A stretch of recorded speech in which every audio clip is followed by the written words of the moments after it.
Good morning. We had done chapter 12 of the Uddhav Gita till verse 20. So today we are going to continue from verse 21. This is Uddhav Gita chapter 12 verse 21. Non-injury, truthfulness, freedom from theft, lust, anger and greed, and an effort to do what is agreeable and beneficial to all creatures. This is the common duty of all castes. Yesterday, what we had done was the differentiation of the caste and the ages at which every individual has to go through different stages of life, like the student, the grahastha, that is the householder, after that, the retired person, and then the person who is a sannyasi. Today, we are going to do certain amount about sannyasa. So, this is a sannyas yoga which Krishna is recommending how it has to be done. I understand most of you are, I think 99% of you are not sannyasis, so it may not be applicable, but knowledge is important, so let us hear it. As far as these four stages of concern, every individual is supposed to do non-injury. That means you should never hurt any person in life. In no way, whether by action, words, or deeds, never hurt any individual whatsoever. It is not important how that person reacts with us or how we are supposed to react. We have to be at all points in time very kind to this person. There are individuals in this world who may not be good. They may have ill feelings or they may do something which is bad to you. But as far as you are concerned, you have to maintain non-injury, always be truthful. Now, truthful always translates into something which doesn't hurt another individual. Truth is a very relative term. What is true for us is not true for the other person. But we have to rely on our truth, not on somebody else's truth.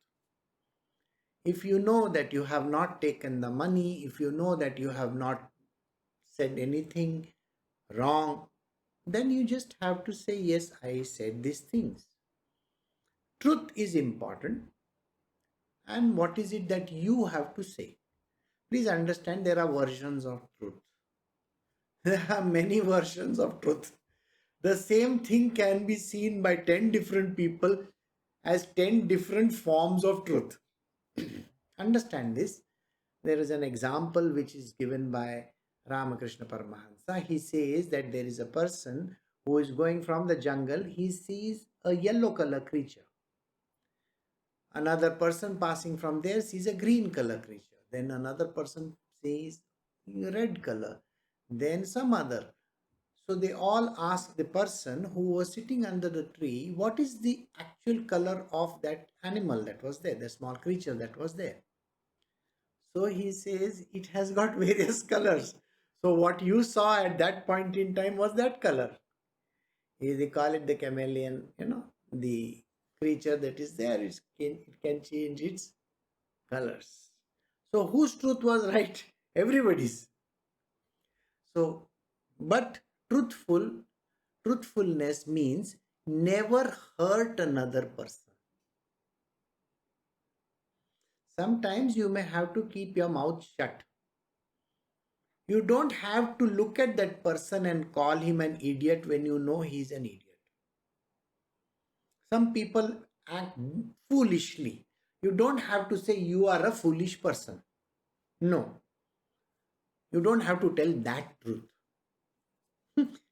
The truth which is important is not a harmful one. Got it? The next one, he says, freedom from theft.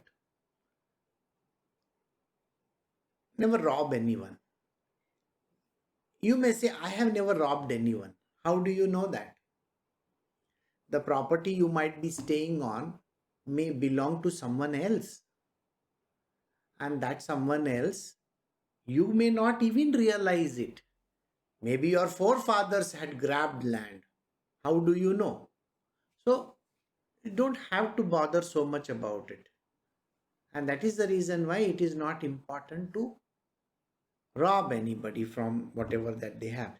We should have freedom from lust, anger, and greed. Now, these are the three main problems in our life. Human beings are very lusty. Even if a man is old or a woman is old, lust is something which never leaves a person. They get so involved in lusty desires that it becomes very difficult, for them to control themselves. I'm sure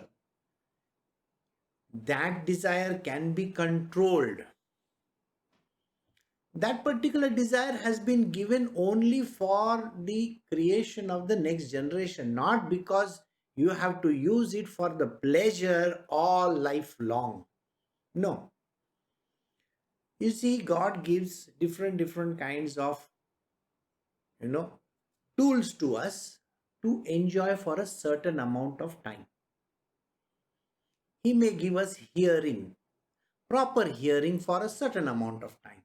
After that, a person may become deaf. You will find that the teeth fall out. There is a time when the person is very young, they can chew certain things, they can bite certain things, but later on, that ability goes away. Now, why has God given us this kind of a thing? It is because it's not necessary for an individual to eat that stuff, hear that kind of a thing, or smell it. People lose the sense of smell, people lose their eyesight. Like, I'm wearing glasses, I can't see further up or closer, so I have to have these two. Now, when I am saying this, God has given that ability to see things far away for a certain reason. So there is a reason. But later on, when you lose that ability, there is a reason why that God has not given us that ability. So I hope you understood. So lust, if there is a lust given to a person, it is for procreation purposes only. Ramakrishna Paramahansa used to say that once you have one or two children, after that you have to live with your wife or your husband like a brother or sister. You don't have to have any relationships with that person. But that is never understood. People think that, oh, it's a pleasure that I got to have throughout my life. That is the reason why I got married. No, that is not the answer. So I hope you understood. God gives us this ability for only a certain amount of time. Later on, He takes it away. Anger. Now, anger is controllable. Yes, people will say that there are certain glands which overreact, which, a lot of these hormones keep on releasing. You can blame the brain or you can blame anybody that you want. But let me assure you one thing for sure. This anger is controllable. You can control the anger. You can actually control all brain activity as well. You may think, how can I control my brain activity?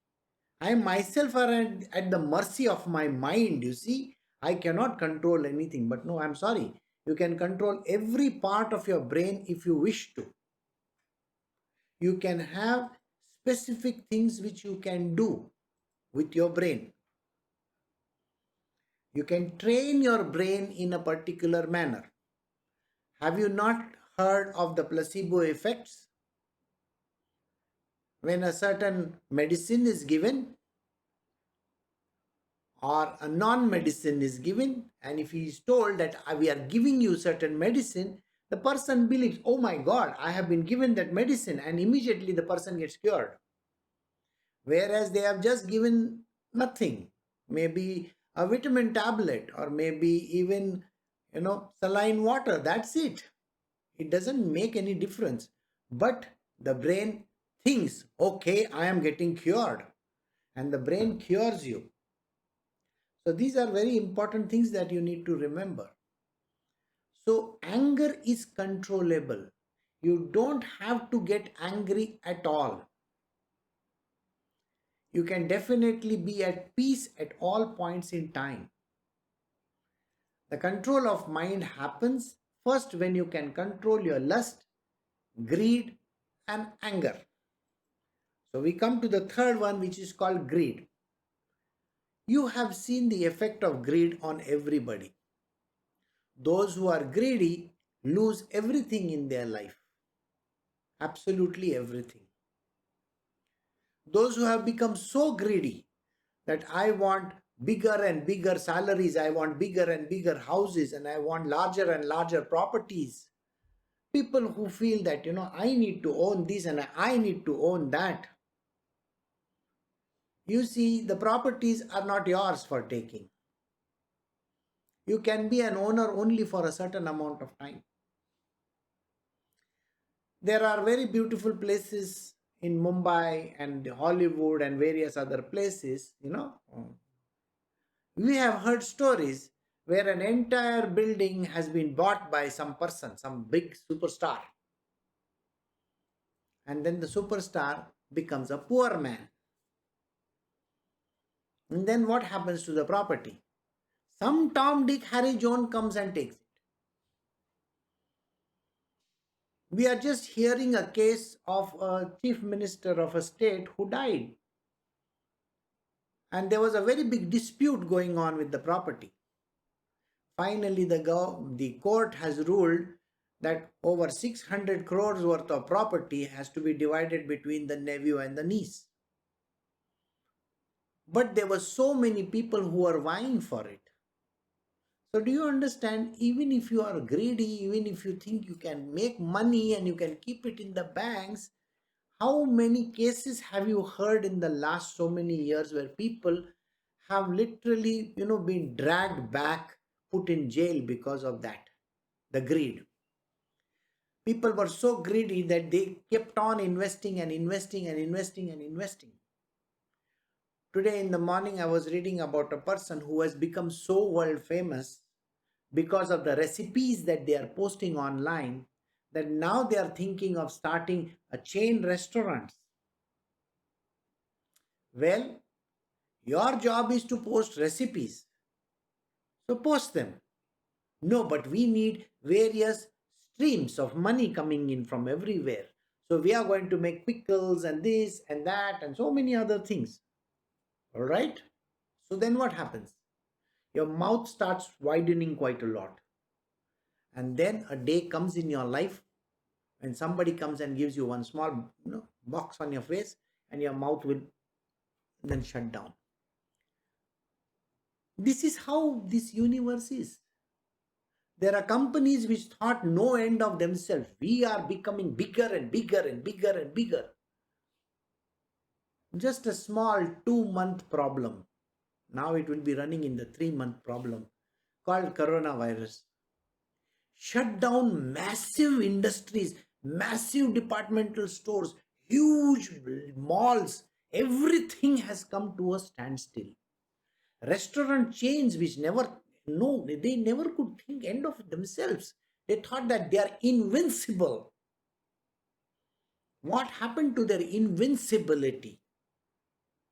Superstores, bigger and bigger stores. They were brought to their knees. So greed is never good. Please understand. So always give up these 3 problems in life. One is lust, anger, and greed. Always do things which are agreeable to mankind. Words which flow from your mouth have to be very, very good and kind. You have to speak a very sweet language. There is no necessity for a person to trash another person, to say something bad about another person. Krishna says this, that we have to make efforts to do what is agreeable and beneficial to all creatures. Our job is always to see to it that everybody is benefited, no exceptions. Does the sun make exceptions? It shines on everybody, isn't it? The rain pours water on everybody. It doesn't say, okay, I'm going to do this only. No. So I hope you understood. Nature works like that. You have to work exactly like that. So now, these were the duties for all castes. Now we are going towards what is called Sannyas Marg, the path of sannyasa, how it has to be tackled. We are doing chapter 12, Uddhav Gita, verse 22 onwards, the Marg of Sannyas. Receiving an order, the second birth, known as the sacred thread ceremony, Advija, twice born, should live in the house of a teacher with self-control and summoned by him should study the Vedas. All right. Now, this is something which is meant for people who have complete dispassion of this world. A person who really wants to become a sannyasi. When you have total dispassion and you are completely detached, there is no need to even interact with one family member, one friend, one relative, any place. No friends, no relatives, nothing, nothing, nothing. Such a person who wishes to be alone, only thinking about God. For that kind of a person, these particular verses are there. Now, when a person gets the order, now when does a person get the order? The order doesn't come from some individual, some human being doesn't give an order. God gives the order. God gives the feeling inside of you, and it says, you can give up this world. You don't have to be a part of it. When that intensity of the feeling comes to a point where you cannot even stay in this world for a minute, that is a time the order has come to you from the divine. So when that order comes, what are you supposed to do? You have to find a guru. The guru is an important tool for us sent by God. It is God himself in the form of a guru who appears when the urge is so high. Remember this, when the urge is so high, think about an Arab who is there in the desert. He is riding in the sand. A Bedouin, I'm sure you have heard of Bedouins. When a Bedouin is going on the sands in a desert and he becomes very thirsty, at such point in time, his need and urge and the requirement for water is very, very high. He may not have a drop of water with him. At that point in time, God shows him an oasis. Oasis is a water body in the desert. So he shows oasis to this man. A guru is exactly like this oasis. In the sands of this world, where you are going traveling in your life, you come to a point when nothing seems okay to you. You have got complete detached from this world. You do not feel one with anything. You feel that you need to do something really very strange. That is a time you take up this very important job of becoming a sannyasi. And God sends you this oasis on its own. So the guru appears. And when the guru appears, what does he do? He takes you under his wing. The moment the Guru takes you under the wing, he re-Christians you. I'm using an English word, please understand. Re-Christianing. Christianing is an English word. But whereas India is concerned, and whereas a Guru and a Shishya is concerned, he will see to it that your past is completely wiped out. So, what does he do? He takes you in his fold, gives you a new name and an identity.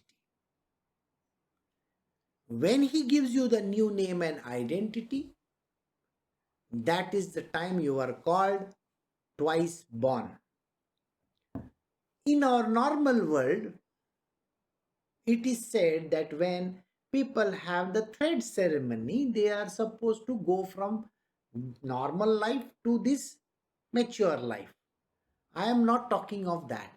I am talking of sannyasa. Krishna is talking about sannyasa. So when the sannyasi comes in, his entire past is wiped out. He may have to shed his clothes. He has to shed his old identity. He has to remove his hair. Body hairs and all are removed. You will come to know about that. And this teacher, this guru, then takes him under the wing, gives him a new name as if you are now born again.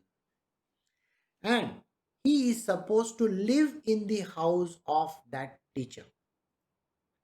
The teacher, the guru, normally has an ashram.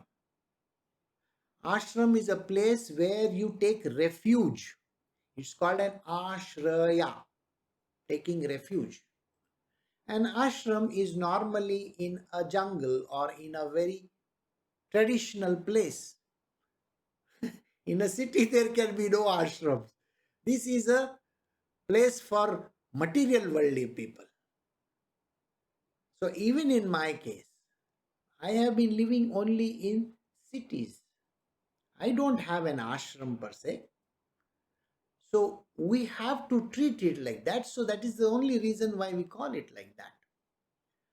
So now think about it. An ashram is a secluded place far away from anybody. The reason is, I told you, detachment and dispassion. If you have all the movie theaters around you, all the fancy eating places around you, if you have everything that is available, you have your relatives next to you, you have your mother, father, brother, sister, husband, wife, everybody, children, so many things around you, do you really think you can ever become a sannyasi? Single pointedness towards God is never going to come in you. You have to be far away. Yes, there are certain techniques which we have to follow. So I will tell you as we progress. So he should live in the house of a teacher with self-control. The self-control has to be quite a lot. That means just now only we did about self-control.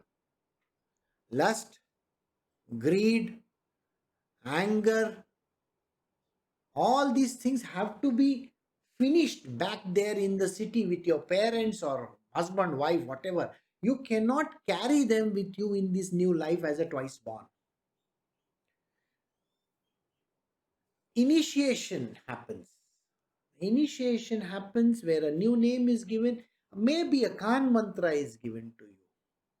But the Khan mantra is not important here. Here you are going to have a new life. So that is what we are talking about. So Krishna says, he should live in the house of a teacher with self-control and summoned by him should study the Vedas. That means in the life of the person, he is under command of the Guru.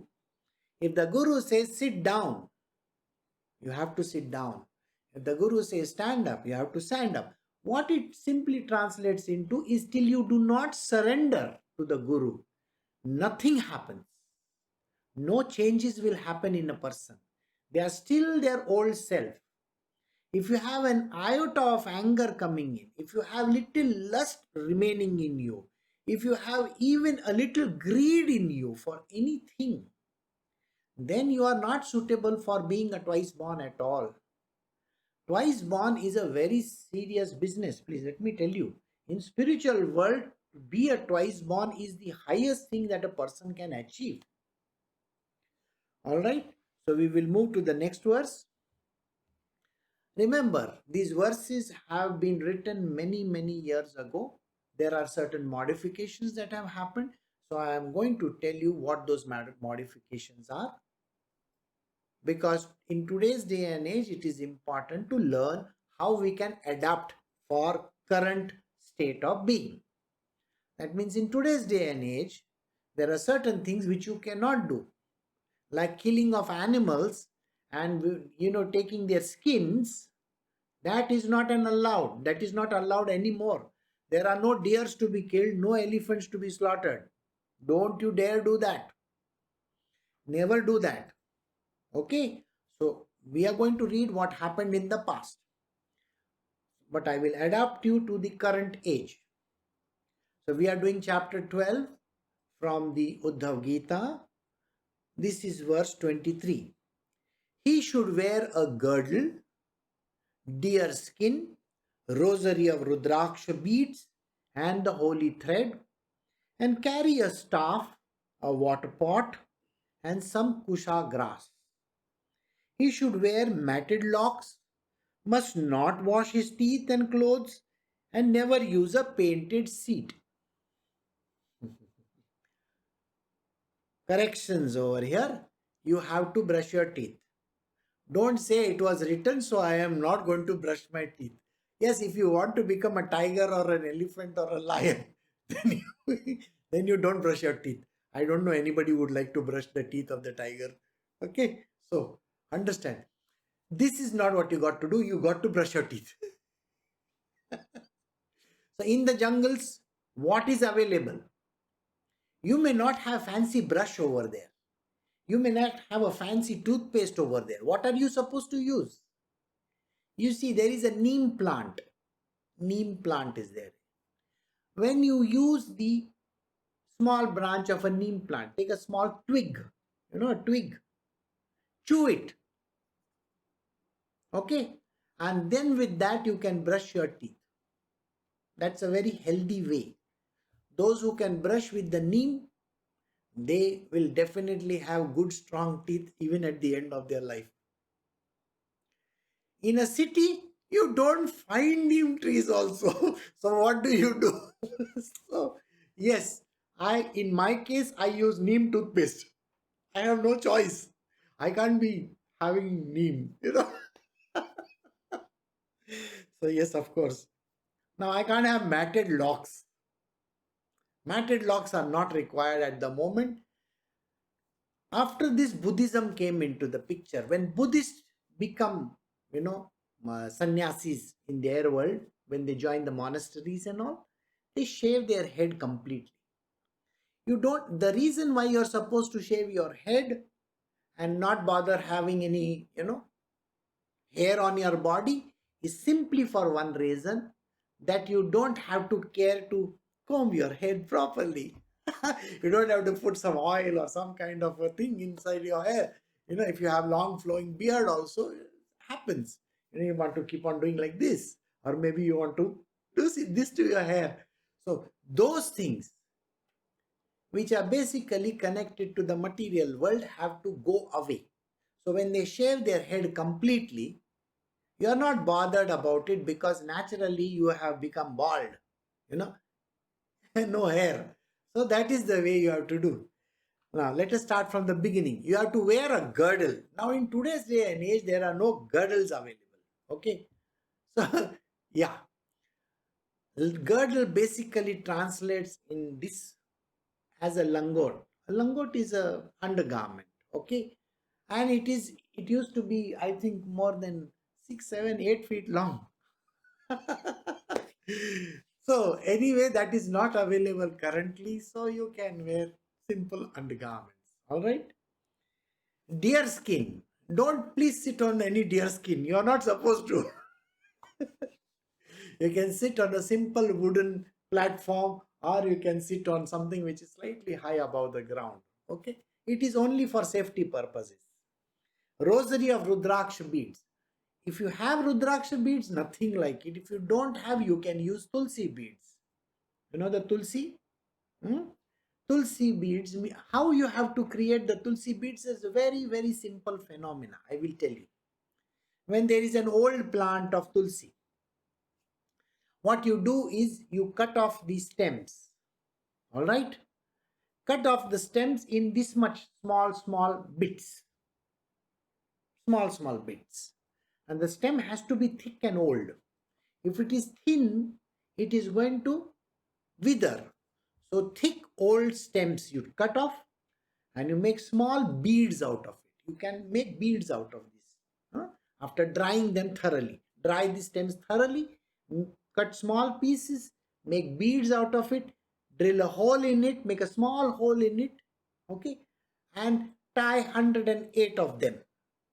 108. That way you can make it wherever you are with a thread right round it. So at the last point, you keep two beads and tie them up going upwards. So that is basically called the Meru. You don't have to cross to the other side. You can Google it if you want to. Right. So Rudraksha beads may not be available all over the world. So Rudraksha is out of question. Yeah, of course. Amazon can get it delivered to you. That's a different story. The holy thread. Sometimes people are supposed to wear the holy thread. The holy thread is worn by human beings, I mean men, when they get that Upanayana ceremony. Basically the thread ceremony they call it. You can wear the holy threads. Today's day and age, the threads get lost very fast. There is a very great story behind the threads. I don't want to go deeper into it. So, okay.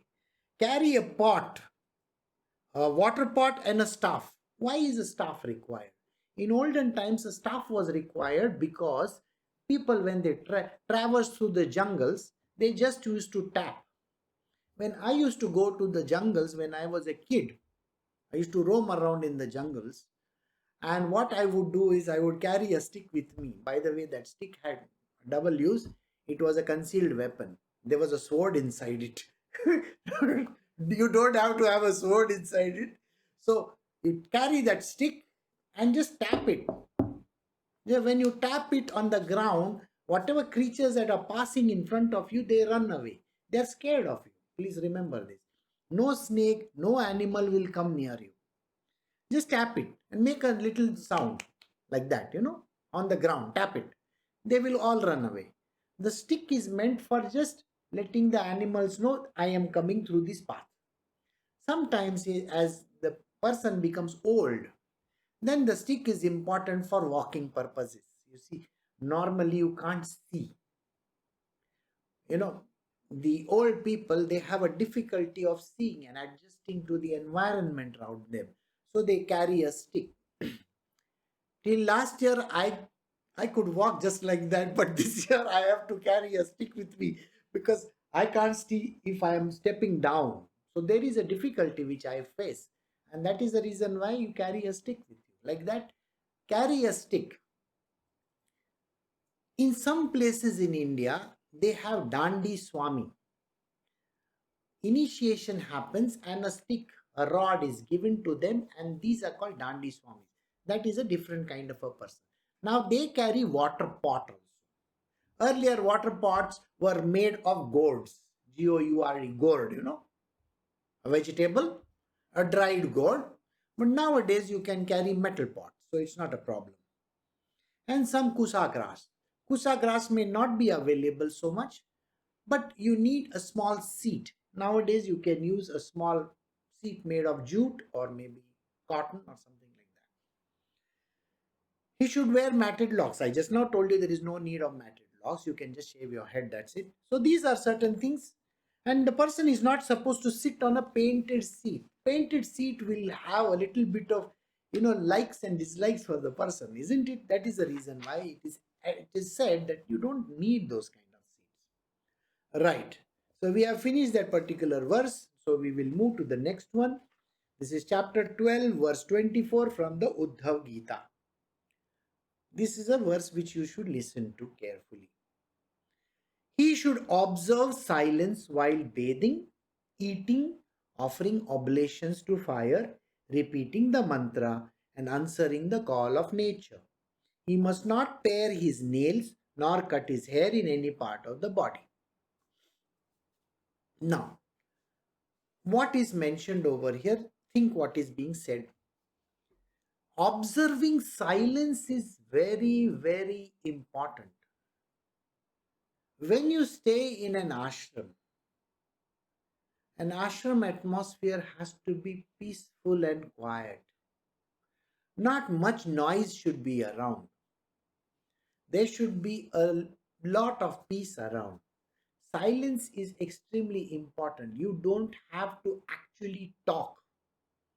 Because the more you open your mouth and jabber, jabber, jabber, jabber, jabber, you are a material worldly person. A material worldly person loves to speak. Today's day and age, what has happened? People are confined to their houses. They have to become quiet forcibly. But still, they have the cell phone. They have methods of talking. So they keep on jabbering the whole day. In spiritual world, we keep silence. Silence is so very important. In Buddhist monasteries, I have seen people anywhere between 3 to 5 years go in complete silence. They don't speak. There are certain other places where they teach vipassana and other type of meditation techniques. Yes, you have to observe silence. And it is not just silence from your mouth, silence of your mind is equally important. There is no need to speak out.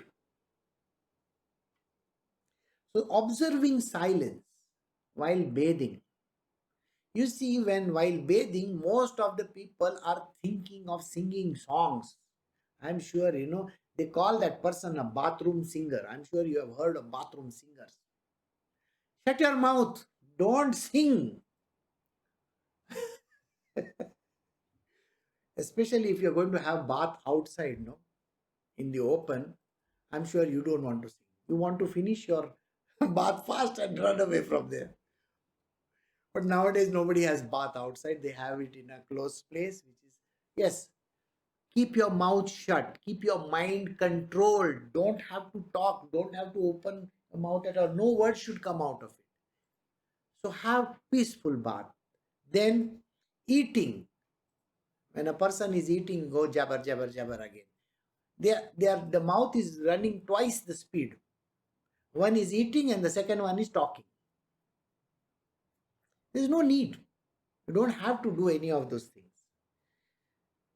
Keep quiet. When offering oblations to the fire, when you are doing some kind of a puja, part, or some kind of a, yagya and all that, when you're offering, you don't have to talk. There's no need. Repeating the mantra, or when you are repeating the mantra, don't look on, hey, can you get me a glass of water? No, you don't have to say those words. Keep your mouth shut and just do the mantra. Maybe you are doing it in your mind. Just do that mantra. You don't have to keep on looking here and there. Okay.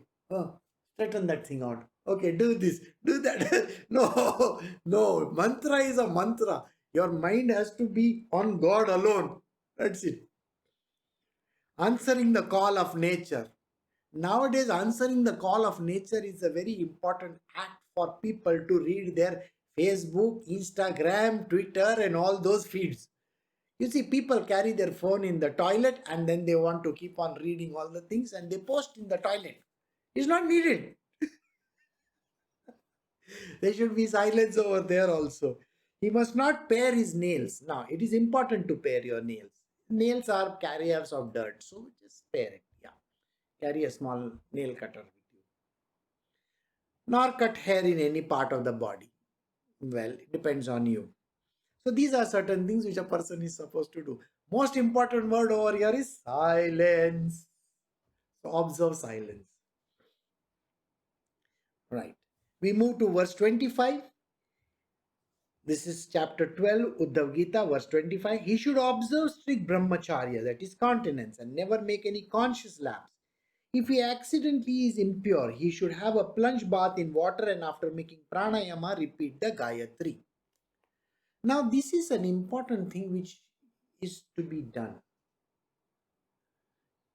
Now, in men and in women, lust is a very, very important word.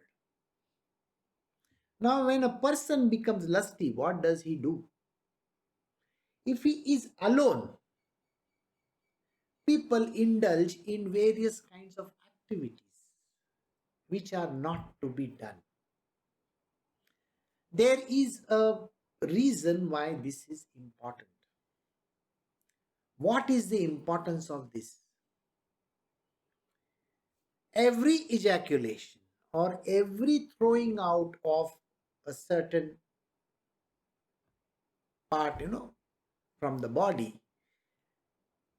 constitutes a large amount of spiritual energy being drained off from your body.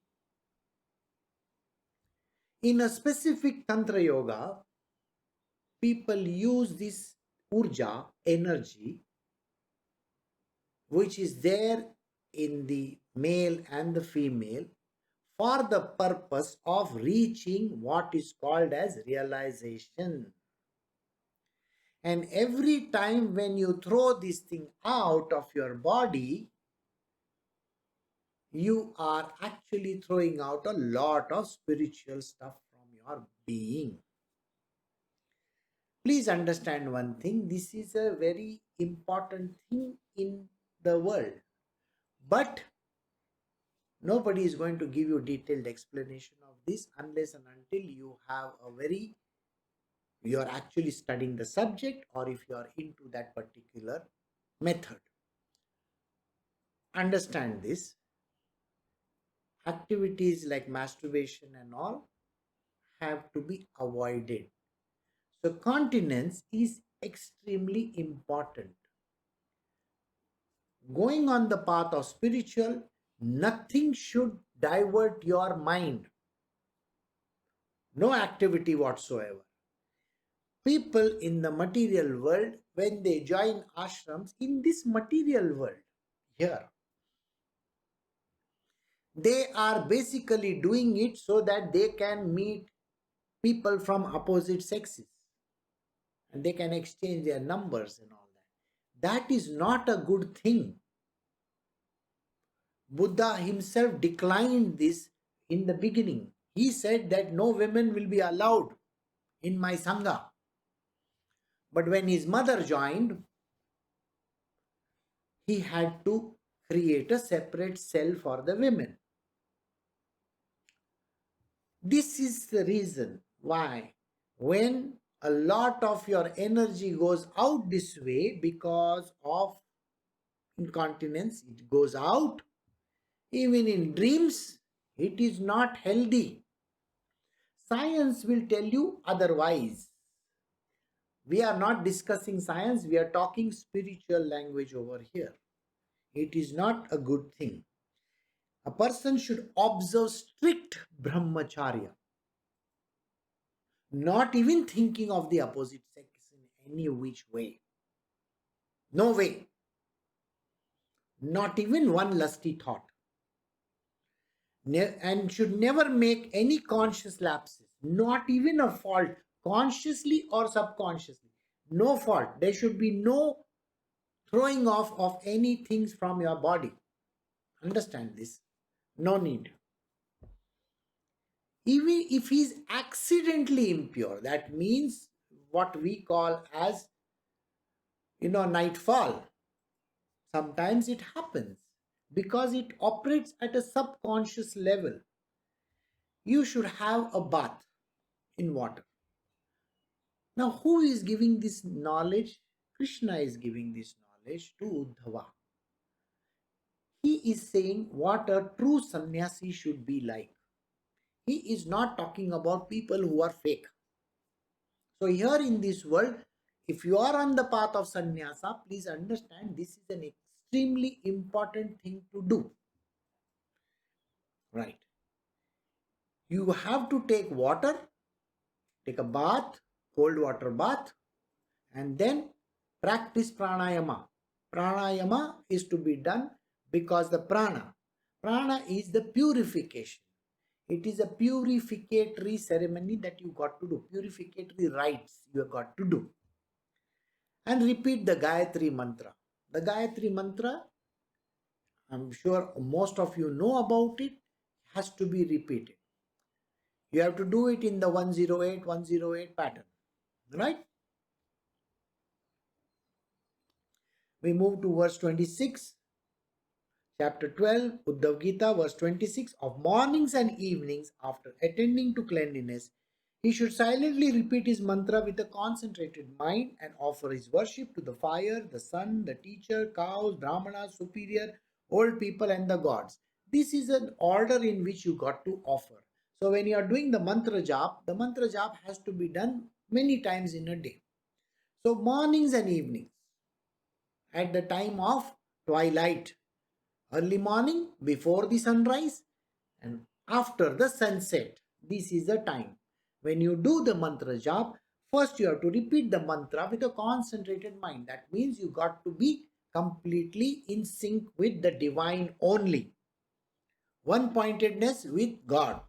When you are doing that, first offer it to see the way in which has to be offered. The sun, the fire, the sun, the teacher, your guru, cows, brahmanas, superiors, old people, and then the gods.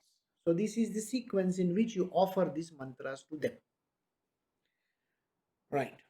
Now we move to verse 27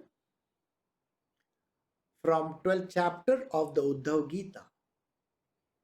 Now this is an important verse. Listen to it. He should know the teacher to be my own self and never disregard or look upon him as a man. For a teacher represents all the gods. The guru is exactly the divine himself. There is a very beautiful verse which says, Guru Sakshat Parabrahma. Guru is himself the Parabrahma. The divine has taken a form of a guru. A true guru is a person who is absolutely pure. So such a kind of a person, now please understand, he is to be considered as Krishna himself. The guru is an amsh, a part of the divine. So Krishna himself, and should never disregard him or look down upon him as a man. He is a man. He appears as a human being. See, understand this. If there was some creature who is trying to teach you, do you think you will think of him as some guru? No. So the God comes in the form of man only. It is a human being.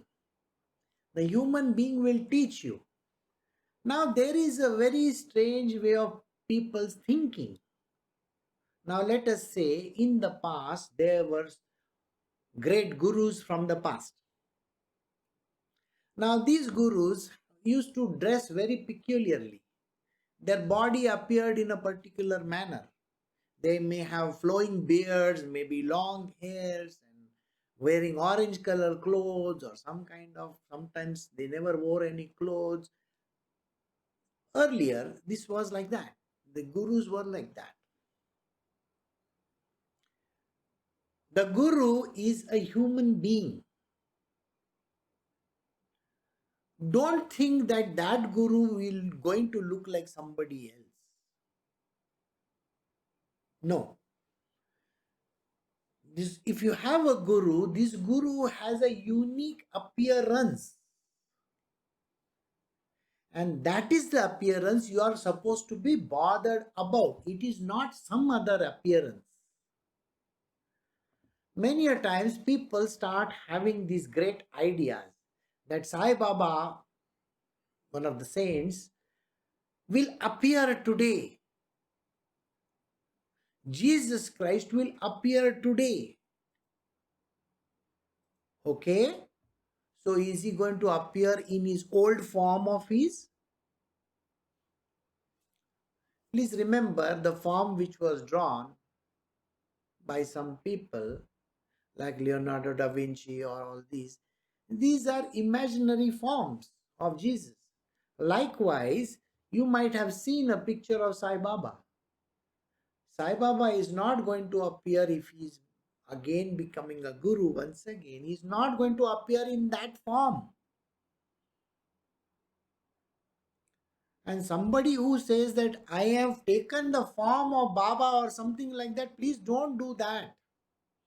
Don't keep on falling for it, because there is no such thing. Why would Sai Baba want to come and give you some answers like this? So please remember one thing. The sages and the saints that we are talking about, the gurus, all right?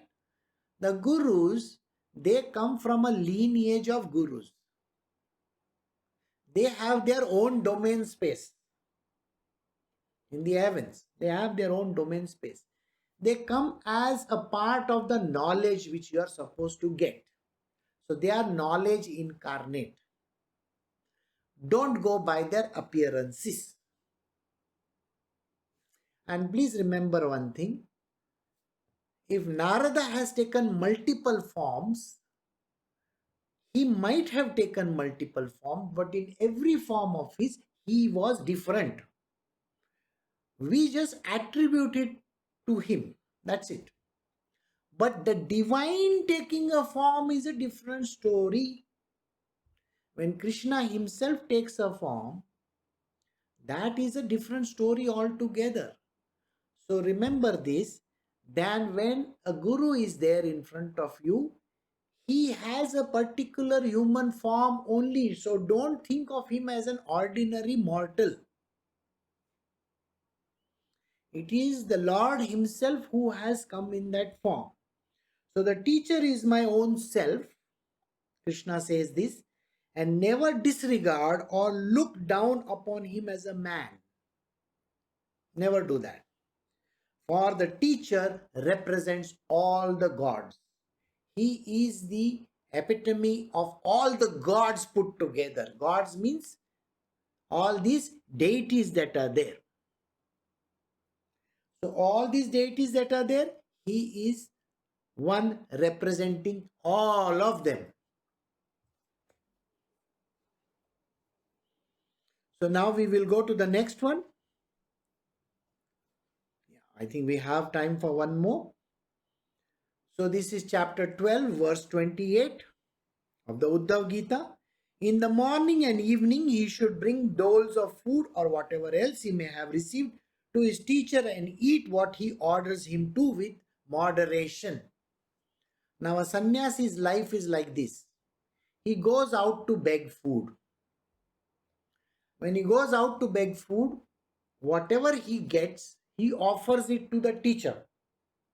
Everything is offered to the teacher. Whatever the teacher offers him back later on is all that he gets to eat. He may say, I don't get to eat so much. All right. So I hope you understood how this food has to be distributed.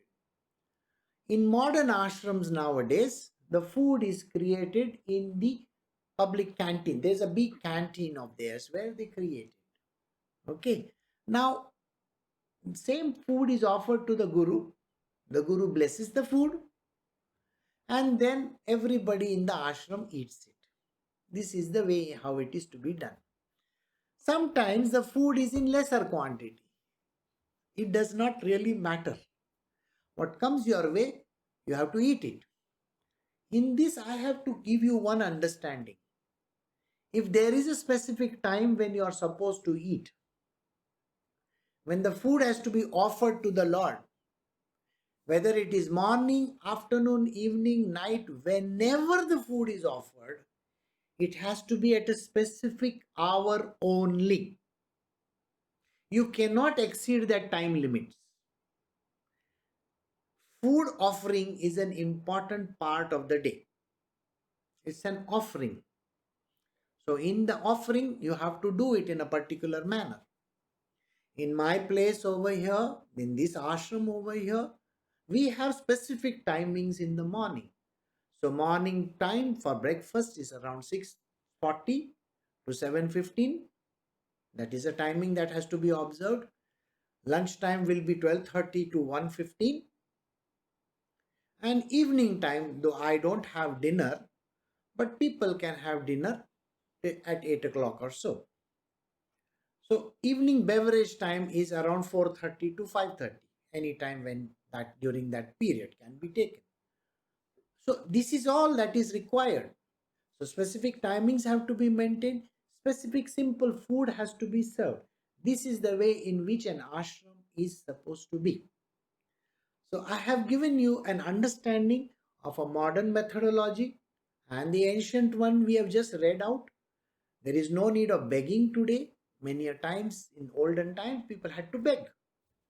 Some parts of the world, like say for example Burma, Myanmar as they call it, and Thailand and some other countries, people go out to beg for food. In today's day and age, that is not needed at all. So food can be prepared, simple food can be prepared, and it has to be taken after offering it to the Guru. The Guru will then say, now it is to be offered to other people. This is the method in which you have to do. So these were the kind of things which sannyasi is supposed to do. Yes, there are other things also, which is a behavioral pattern of the sannyasi. We will do it in the coming week. So I will take your leave. You have a very good day and take care of yourself. Bye.